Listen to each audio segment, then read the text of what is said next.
Hey guys and girls, my name's Dan and this is Alex. And welcome back to The Forge. In this episode of Trust Me, I'm a Blacksmith. We're going to do some fire welding. That doesn't represent fire welding at all, does it?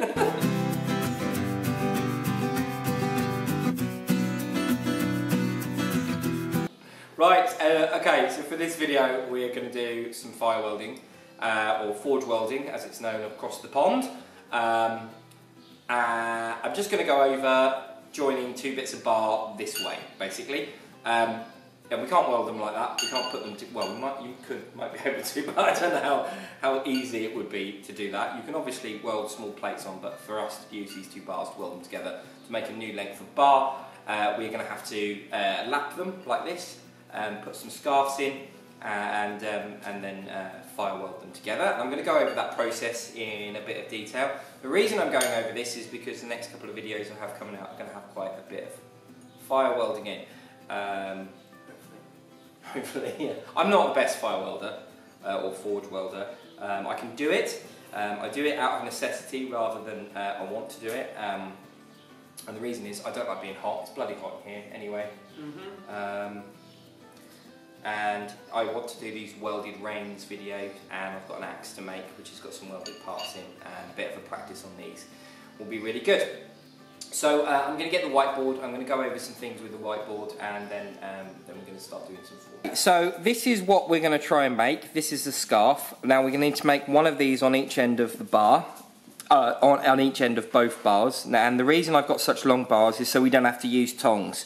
This is just practice. And this is so you guys and girls at home can do this and give it a go. I'm using some 16mm square bar, or 5/8 of an inch, and this is a bit large, and most of you guys aren't probably going to want to do this, and girls aren't probably going to want to forge this big, but I'm doing it for demonstration purposes. Now I'm going to go through each step and show you in detail. So I'll make the item and I'll show you it, I'll make the item and then I'll show you it.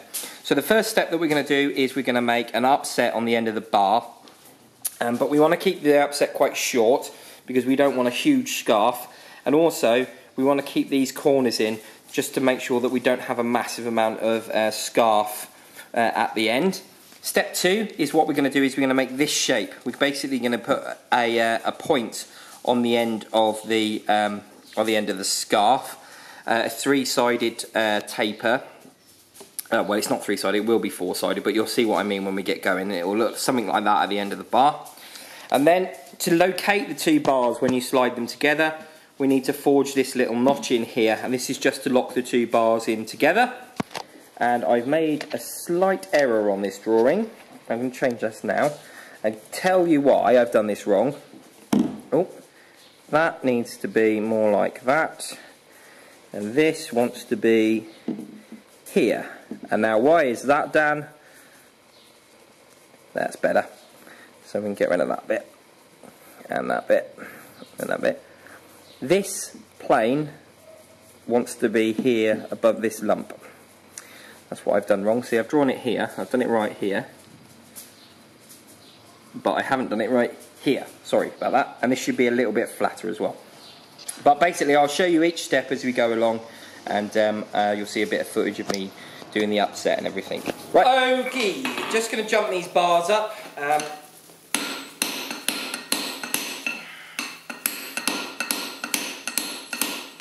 I'm rotating them every time, just to try and keep everything a bit more central.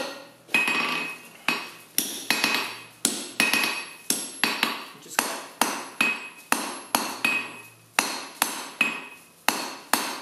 bring the corners in a little bit.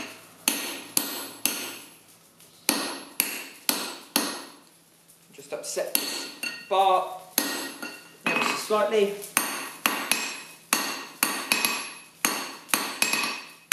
Back in the fire.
Okay, there's our upsets. They're not upset very much.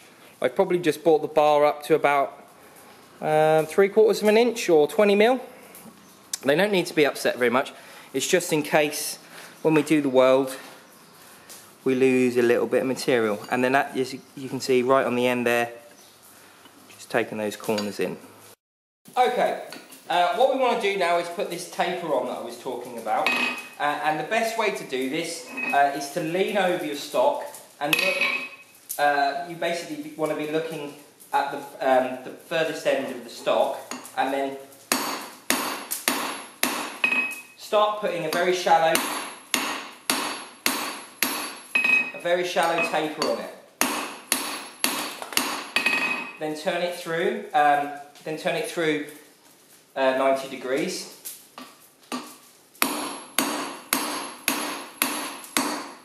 And start putting the point on the end.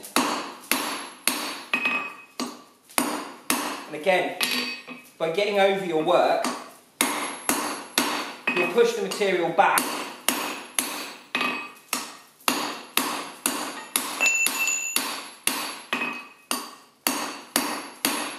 As well as creating a taper. Now these don't need to be very long, they only need to be short and stumpy, like that.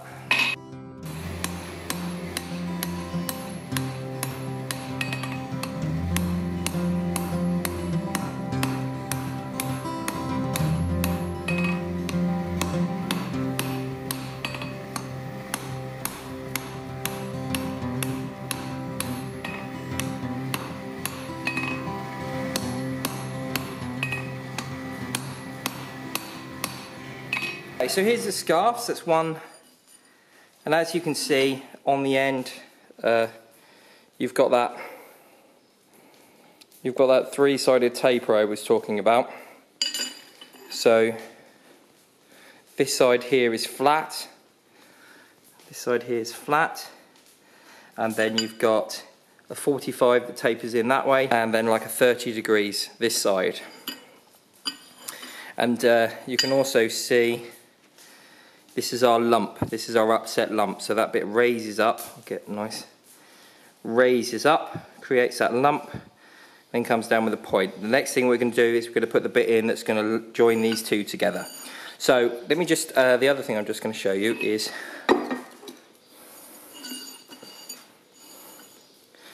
so this is how the scarves are going to go together, basically like that. So when you do this, you're going to need to do this a little bit hotter than what I'm doing it at. But you're going to want to line your bar up with the lump at about 25 degrees to one corner of your anvil, and then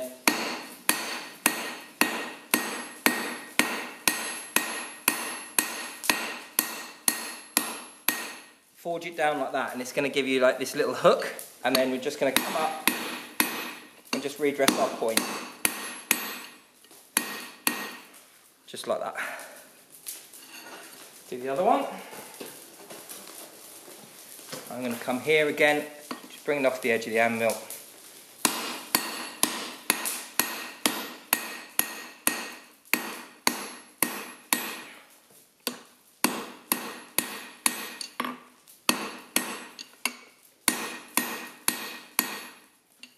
Just like that. It doesn't matter if this bends up a little bit as well. And then the two pieces are going to come together like this. What I'm trying to do now is just set this up so that these two scarves touch.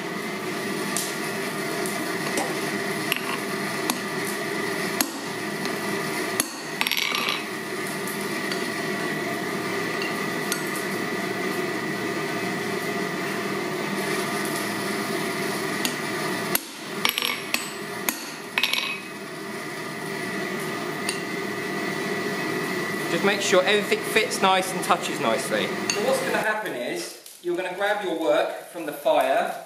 If you have tongs, this is what makes this quite difficult. You need to place both your pieces of work, oh, not that way around. You need to place, this is why you need to practice it. Place both your pieces of work on the anvil, like so, and then using one side, keep the pressure on so that you can get the weld to set. If you were doing this with shorter bar, you'd have to hold it with tongs. But basically that's what we're going to do. We're going to come out, line these two up, and then put the scarf in, the point of the scarf in first. We're going to forward those in first, and then turn this over and try and get this side as well. But we'll see what happens there.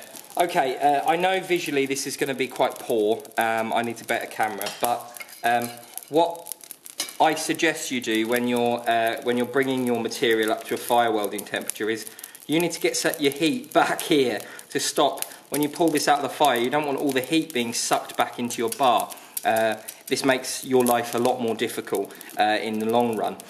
So a good nice soak. And so the first part of any fire weld is to take your bars, place them in the fire, and just let them soak in the heat. As long as you leave them in there at a low temperature, don't let them burn. Whilst your work's in the fire, if you're using a coke fire, this won't apply if you're using gas, and I think for a lot of intermediate beginners, using gas is going to be difficult. You want to keep moving your work, you want to keep rotating it and keep shuffling it around. This is going to cause an area in the fire where all the oxygen, or a majority of the oxygen, will be burnt off. If you've got your oxygen burnt off, and you've got the heat there, you'll get your material to a fire welding temperature much quicker and much more reliable without having any burning. The burning will start happening when you pull it out. So these are nowhere near hot enough yet, but another thing I would suggest doing is taking your wire brush and making sure that these scarves are free of any rubbish that you might have picked up in the fire.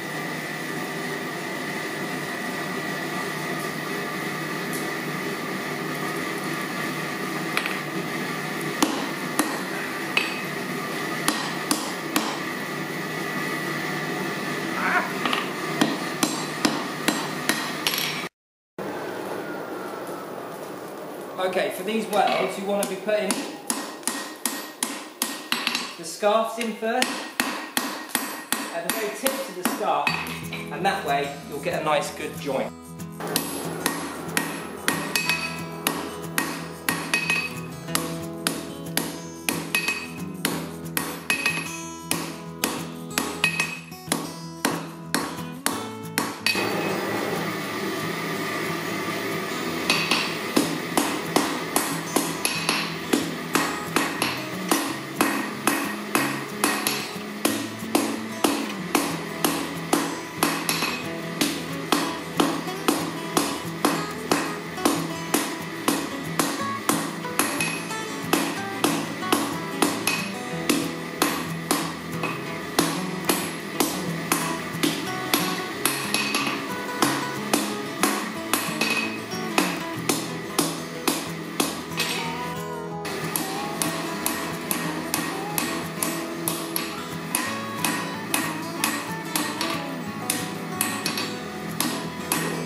Okay, not the best job in the world. I never claimed to be an amazing fire welder, but I've got him together.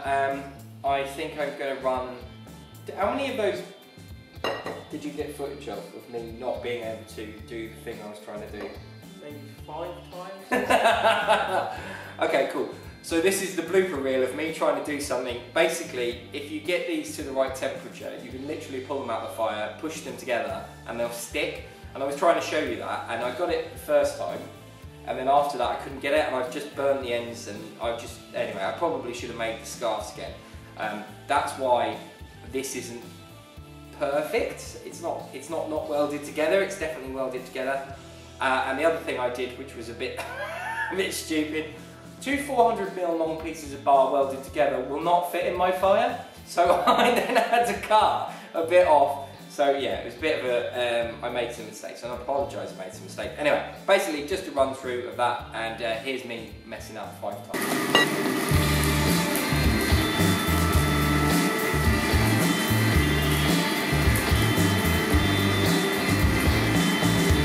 Okay. Okay, so if you've got the right temperature, you can literally stick these together.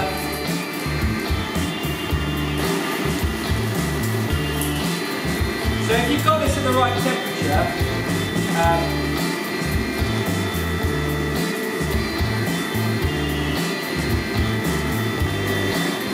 okay, if you've got this at a good temperature, you can literally,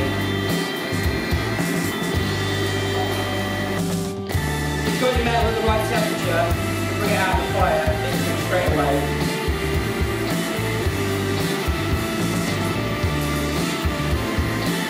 If you've got these at a good enough temperature, you can literally bring them out of the fire. Yeah. So if you get these at a good temperature, you can literally bring them out, place them together. No. Cool. Thank you, Alex, for videoing. Alright, no problem. Hopefully you're enjoying the little bits of close-ups and stuff that Alex is able to get. They should leave some comments to say whether they like it or not. Yes, good. Yeah, do that. Yeah, I'm trying to get, I'm not trying to go for like the cinematic stuff, just trying to get good quality footage that's a bit more interesting than just looking, you know, getting close in and getting some so you can see what's happening. Yeah, and a bit more, and a bit of a style as well. I guess there is a bit of style with it. Anyway, I don't want to ramble for too long. This welded together, you can just see the scarves, you'll have seen it at some point hopefully, but it is together and it's doing its job. I'll try and break this perhaps maybe in another video and see if it tears or not. But this would do the job, this would work perfectly well for some railings or something, and if I hadn't messed around I think I would have got it first time because it was on welding temperature that first time. What you should have said is you need to see the scarf because you have to prove you actually welded it. Exactly what Alex said. So I think that's everything. Hopefully this video was some help, and there will be more fire welding this week. Okay, I think that's everything. Up to you. Thanks for watching. If you did enjoy this video, remember to leave a like and subscribe if you haven't already. And if you are a subscriber, remember, ring that bell for notifications. And if you have rung the bell and you're still not getting notifications, you need to change your notifications in your settings. YouTube's decided you don't want to see my videos, and that might be true, but whatever. Thank you for joining us, and that's everything. So thanks for joining us. I will chuck a video up here to some other type of welding I've done. Chuck a video down here, probably cover Alex's face, of another type of welding. This is Patreon, great way to support the channel, go check that out, and there's a subscribe button. Thanks for joining us guys, bye bye.